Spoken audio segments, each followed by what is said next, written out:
اچھا یہاں پہ ایک سوال اور جو بابوں پہ بات ہو رہی ہے، آپ کبھی ثاقب رضا مصطفی صاحب کا کلپ لگا دیتے ہیں اور کہتے ہیں جی دیکھیں گے کیا کر رہے ہیں، اور کبھی آپ لگا دیتے ہیں وہ اپنے مصباحی صاحب کا لگا دیتے ہیں، کبھی آپ مفتی جمال الدین بغدادی کا لگا دیتے ہیں، ان کی تصویریں ساتھ لگاتے ہیں اور کہتے ہیں جی میرے ساتھ وہ بات کریں جس کی ویورشپ بڑی زیادہ ہے۔ آپ فیس بک کے اوپر جو دعوت اسلامی کے سب کے ملینز میں فالوورز ہیں، فیس بک کے اوپر بہت سارے ایسے علماء جن کے ملینز میں فالوورز ہیں، یوٹیوب کے اوپر ان کے ذرا کم ہے، تو آپ کہتے ہیں میرے ساتھ وہ بندہ بات کرے جس کے ملینز میں فالوورز ہیں۔ وہ میں نے آپ کو شروع میں کہہ دیا نا کہ جو بڑا ہے نا وہ آئے، کیونکہ یہ ختم نہیں ہوں گے نا۔ یعنی اگر میں چھوٹوں کے ساتھ بیٹھتا ہوں وہ کہیں گے یہ تو عالم ہی نہیں ہے۔ مفتی حنیف قریشی صاحب کو کیا جلالی صاحب عالم مانتے ہیں؟ وہ تو دونوں ایک دوسرے کو ناسبی اور رافضی کہتے ہیں، تو کیسے بیٹھ سکتے ہیں؟ ایک بندہ جس پہ سارے متفق ہیں نا وہ مفتی منیب الرحمان ہے، اور وہ سب سے بڑا ہے، وہ میں نے آپ کو پہلے جواب دے دیا۔ اب یہ جو آپ نے کہا نا کلپ لگاتا ہوں، کلپ میں اس لیے لگاتا ہوں ساتھ کہ آپ کو بتاؤں کہ دیکھیں ایک طرف تو ہمیں نبی الاسلام کی تعلیمات بخاری مسلم میں اما عائشہ روایت کر رہی ہیں کہ نبی الاسلام نے کبھی کسی غیر محرم عورت کو بیعت کے لیے ہاتھ نہیں لگایا، اور ثاقب رضا مصطفی صاحب کہہ رہے ہیں کہ ان کے پیر صاحب جو ہیں وہ مینارے سے چل پڑے اور اس عورت کو چبارے سے پھینکا گیا اور انہوں نے مریدنی کو کیچ کیا۔ اب جب وہ غیر محرم عورتوں کو آگے پیر کیچ کر رہا ہے تو میں یہ بتاؤں گا نا کہ یار یہ دیکھو یہ کس بزرگ کے ماننے والے ہیں۔ اسی طریقے سے جب آپ یہ بتاتے ہیں کہ شیخ عبد القادر جیلانی نے، الیاس قادری صاحب نے لکھا ہے کہ انہوں نے نگاہ مار کے اپنا مرید جلا دیا کیونکہ لوٹے کی ٹوٹی قبلہ رخ نہیں تھی، تو میں نے آپ کو بخاری مسلم سے بتانا ہے کہ انس ابن مالک کہتے ہیں میں نے 10 سال حضور کو وضو کروایا، آپ نے کبھی مجھے ڈانٹا بھی نہیں ہے۔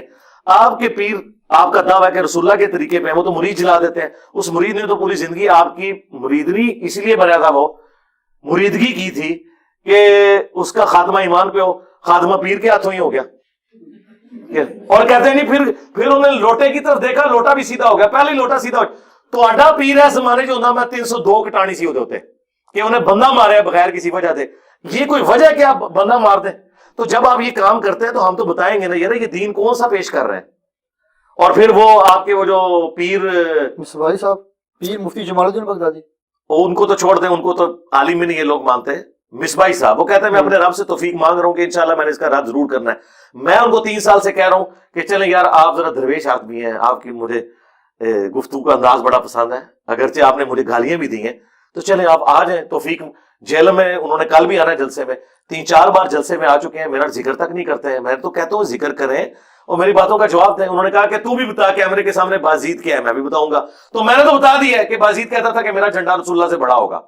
اب یہ بتائیں کہ بازید کی کون سی خوبی انہیں نظر آئی ہے، اور یہ انہوں نے خود چھاپی ہوئی ہے ان کے بزرگوں نے۔ تو ہم ان کی کتابوں سے انہیں جو ہے وہ بتا رہے ہیں ان کی پکچر۔ پیر اجمل قادری صاحب نے ویڈیو میں کہا کہ ابو الحسن خرقانی کا کرتا جو ہے محمود غزنوی نے پیش کیا، سومنات میں فتح ہوگی۔ میں نے بتایا کہ رسول اللہ کا کرتا صحابہ کے پاس تھا، جنگ قادسیہ میں 8,500 صحابہ شہید ہوئے ہیں، اس کی وجہ وہ نبی کا کرتا لے جاتے ہیں، اور وہ کرتا شفا بھی دیتا ہے۔ مسلم شریف میں حدیث ہے کہ ام اسما بنت ابی بکر نے وہ کرتا نکالا اور کہا کہ ہم اس کا دھون مریضوں کو شفا کے لیے پلاتے ہیں۔ تو نبی کا کرتا دیکھ کے، اور نبی نے جب خود پہنا ہوا تھا صلی اللہ علیہ وسلم، ابو جہل نے تو کلمہ نہیں پڑھا، ابو الحسن خرقانی کا کرتا اتنا بڑا ہو گیا جی وہ قیامت تک ہند کی سرزمین میں وہ کافر ہی نہیں دے گا۔ کہانیاں جھوٹ۔